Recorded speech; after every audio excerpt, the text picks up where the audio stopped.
I thank the Noble Lord Alton for both securing this debate and so powerfully introducing it by setting out the human reality of displacement, particularly for children. And I think we've already had a very rich, informed, if distressing, debate. And I do have to particularly commend the comments of the Noble Lord Hayward. I reject the fact that I can't boycott Coca-Cola myself because I never drink the vile stuff. Although I have once or twice used it as a cleaning fluid. Its impact on grime certainly raises questions about its impact on the people who ingest it. But I promise the Noble Lord I won't do that in the next 2 months.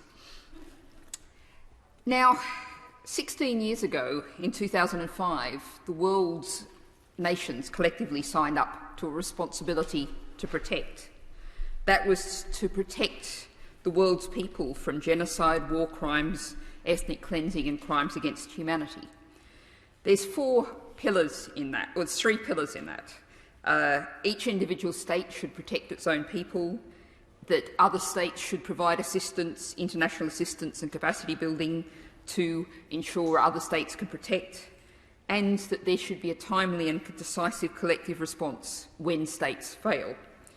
Now, as in this debate has been very clear, and the UNHCR has made clear, it is these war crimes, genocide, that are actually having a big impact on displacement of people. Now, I would say that if we're looking, as the Noble Lord Alton set us out to do, at the root causes of mass displacement, there is actually a patently obvious missing pillar in that responsibility to protect agreement. You might call it a Hippocratic pillar. Don't create and continue the conditions that allow genocide, war crimes, ethnic cleansing and crimes against humanity to flourish. And I think we really need to think about the world we have created, that we have been such a powerful force in. 1 in 95 people in the world are displaced. That is a figure that we should look at with horror. And so I want to be practical. 3 suggestions to the Noble Lord the Minister that might live up to the UK's, I would say, Hippocratic responsibility not to do harm. The first would be to end our arms sales, stop pumping out arms into a world already awash with them.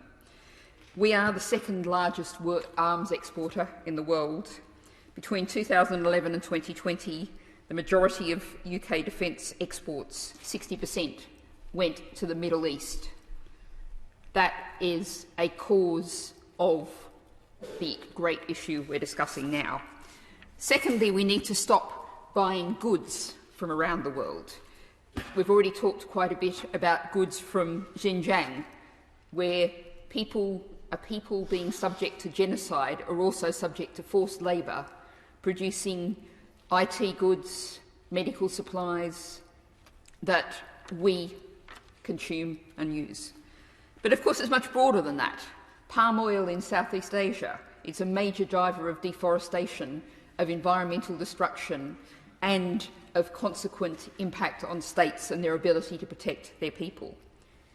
And thirdly, and most obviously and importantly, we need to rein in our companies, particularly our miners, but also bankers, consultants, lawyers who profit from corruption in the global south, corruption that causes the breakdown of countries.